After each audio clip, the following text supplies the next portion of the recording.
আসসালামু আলাইকুম। আজকে আমি আমাদের কচুর জমিতে এসেছিলাম সার দেওয়ার জন্য। তো আমি এখানে যে সারগুলো নিয়েছি সেগুলো হচ্ছে, এখানে আমি ইউরিয়া নিয়েছি আপনার হচ্ছে 10 কেজি, আর টিএসপি নিয়েছি হচ্ছে আপনার 5 কেজি, আর এখানে আমি হচ্ছে আপনার একটা নিয়েছি বিঙ্গো, যেটাই আমরা অনেক সময় জমিতে প্রয়োগ করে থাকি। তো আমরা মূলত এটা বেশি প্রয়োগ করি না, কারণ এটার দাম অনেক, যেটা বলতে গেলে আপনার আমাদের সাধ্যের বাইরে অনেক সময় হয়ে যায়, কারণ অনেক সময় লতির দাম থাকে না, সেই সময় এটা আমরা প্রয়োগ করি না। তো এটা দিলে যেটা হয় যে গাছের যে মানে কারণ যে কমতিটা থাকে, শক্তিটা যেটা কম থাকে, অনেক সময় গাছের পাতা নুয়ে পড়ে, তো এটা গাছের দুর্বলতা বলা হয়।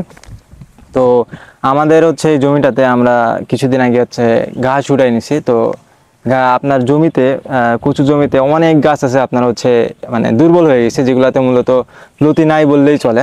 তো আমরা যেটা করছি এবারে হচ্ছে আমরা সারটা একটু বেশি দিচ্ছি। আমরা কিন্তু এরকম সার অত বেশি দিই না, কারণ আমরা ইউরিয়া হচ্ছে আপনার কমই দিই। আমাদের এই জমিটা হচ্ছে আপনার 16 কাঠা জমি। তো এই জমিতে আমরা মূলত ইউরিয়া দিয়ে হচ্ছে আপনার 5 থেকে 7 কেজি, এর বাইরে দিই না। তো এবারে আমরা 10 কেজি দিচ্ছি। এর কারণটা হচ্ছে যে জমিতে ঘাস উঠানোর পরে আমরা দেখতেছি যে গাছের মানে প্রচুর দুর্বলতা দেখতে পাচ্ছি, যে কারণে একটু ইউরিয়া সারটা বেশি দেওয়া।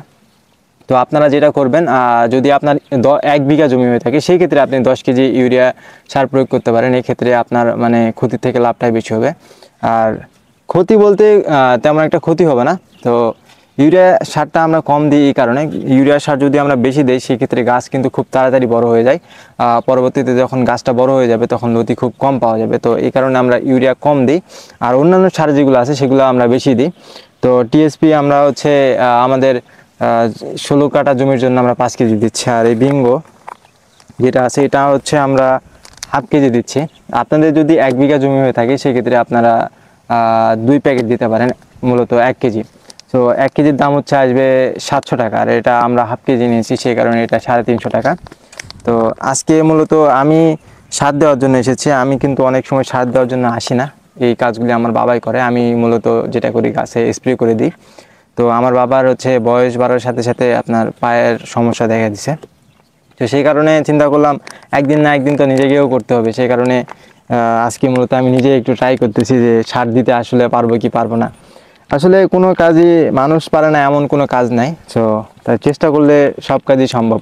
তো আজকে মূলত আমি সার দেওয়ার জন্য জমিতে আসছি, তবে একটু আমি নার্ভাস ফিল করতেছি, কারণ আমি কখনো জমিতে সার দিই নাই।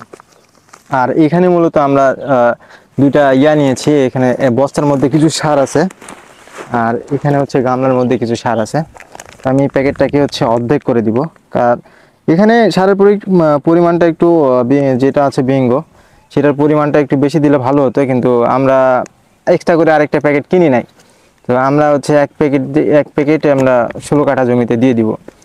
আপনাদের যাদের হচ্ছে 20 কাঠা জমি, তো আপনারা যেটা করবেন, আপনারা 1 বিঘা জমিতে এই যে বিঙ্গোটা আছে এটাকে আপনারা হচ্ছে 2টা প্যাকেট দিবেন। এই ক্ষেত্রে আপনার ফলনটা অনেক ভালো আসবে। আর এটা এর আগে আমরা যখন আমাদের যে বড় কচুগুলা ছিল ওটার মধ্যে আমরা দিছিলাম।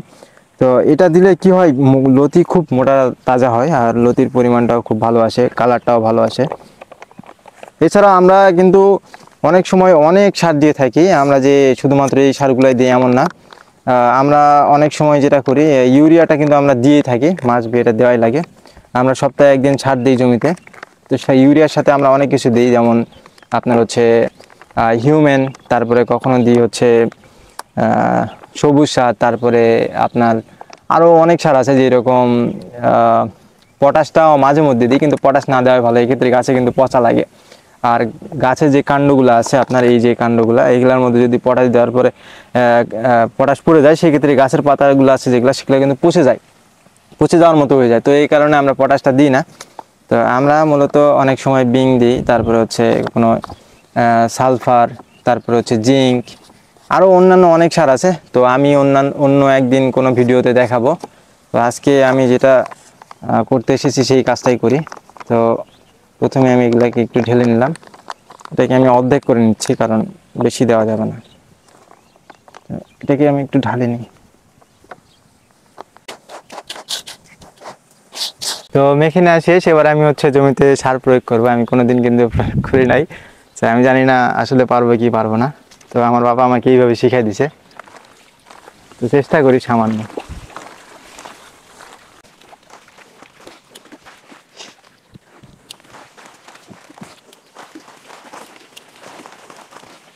তো অবশেষে আমার স্বাদ দেওয়া শেষ।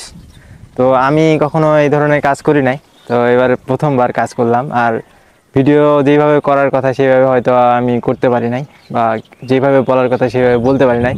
সো যদি আমার কোনো জায়গায় কোনো কাজে বা আমার ভিডিওতে যদি কোনো কমতি থাকে, অবশ্যই আমাকে ক্ষমার দৃষ্টিতে দেখবেন, আর সবাই আমার পাশে থাকবেন।